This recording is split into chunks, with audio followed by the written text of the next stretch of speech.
Hace 3 años, acababa de regresar de un viaje a las cataratas del Niágara con mi familia, por el 4 de julio. Estábamos exhaustos luego de conducir todo el día, así que pusimos a los niños en la cama y nos fuimos a dormir. A las 4 de la madrugada me desperté con la idea de que mi esposo había ido al baño. Aproveché para jalar las sábanas, despertándolo en el proceso. Me disculpé y le dije que pensé que se había levantado de la cama. Cuando me vio, suspiró y retiró sus pies de la orilla de la cama tan rápido que su rodilla casi me tiró. Me agarró y no dijo nada. Luego de ajustar mi vista a la oscuridad, por medio segundo, fui capaz de distinguir qué causó la reacción. Al pie de la cama, sentado y viéndonos de lejos, había lo que pensé era un hombre desnudo, o un gran perro, sin pelo de algún tipo. Su posición era perturbadora y no natural, como si hubiese sido arrollado por un auto. Por alguna razón no sentí miedo, sino preocupación por su condición. Hasta ese momento, estaba bajo la asunción de que debíamos ayudarlo. Mi esposo estaba viendo sobre su brazo y la rodilla, doblado en posición fetal, ocasionalmente, viéndome antes de regresar la mirada a la criatura. En un movimiento veloz se arrastró hacia nosotros, a un lado de la cama, hasta quedar a poco menos de 30 centímetros del rostro de mi esposo. Por medio minuto, en silencio, solo lo observó. Se levantó y corrió al pasillo en dirección a los cuartos de los niños. Grité y fui tras él para detenerlo y evitar que los hiriera.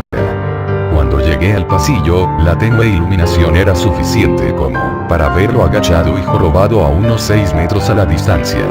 Estaba cubierto de sangre y tenía a Clara, mi hija. La arrojó bruscamente y huyó por las escaleras cuando mi esposo le disparó con su arma desde la habitación. Una gran herida atravesaba el pecho de Clara y con esfuerzo se mantenía consciente. Llamamos a una ambulancia e inútilmente tratamos de detener el sangrado. Mi esposo maldecía iracundo y lloraba descontrolado.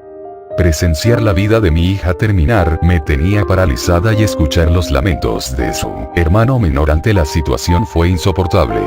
Sin darme mucha oportunidad de reaccionar, mi esposo tomó a Clara y la llevó a la camioneta, desesperado por la ausencia de ayuda la encaminó él mismo al hospital. Estoy segura de haberle escuchado decir él es el rastrillo en una débil y esforzada voz previo a que dejara la habitación. Impactaron violentamente contra un camión de carga que frecuentaba la ruta de nuestro pueblo, murieron casi instantáneamente. En pocos días la noticia se movilizó entre los medios. La policía ayudó un poco al principio y el diario local tomó mucho interés en ello. Pero nada, jamás fue publicado, y la nota en las noticias locales nunca tuvo seguimiento. Por varios meses, mi hijo Justin y yo nos quedamos en un hotel cercano a la casa de mis padres. Después de que decidimos regresar a casa, comencé a buscar respuestas por mí misma. Eventualmente encontré a un hombre en otra ciudad vecina que tuvo una historia similar. Entramos en contacto y comenzamos a hablar de lo ocurrido. Conocí a otras 2 personas que habían visto a la criatura que ahora llamaremos el rastrillo, en Nueva York. Nos tomó a los 4 casi 2 años de buscar en internet y escribir cartas para obtener una pequeña colección de lo que creíamos que eran registros del rastrillo. Ninguno dio detalles, historia o seguimiento. Una jornada involucraba a la criatura en sus primeras 3 páginas, y nunca la mencionaba de nuevo. El diario de un marinero no explicaba nada del encuentro, solo diciendo que el rastrillo le ordenó largarse del puerto en el que recientemente había desembarcado. Fue la última entrada del diario. Eran varias las instancias en que la visita de la criatura era una serie de visitas a la misma persona. Muchos daban registro de que el rastrillo les habló, mi hija incluida en esos testigos.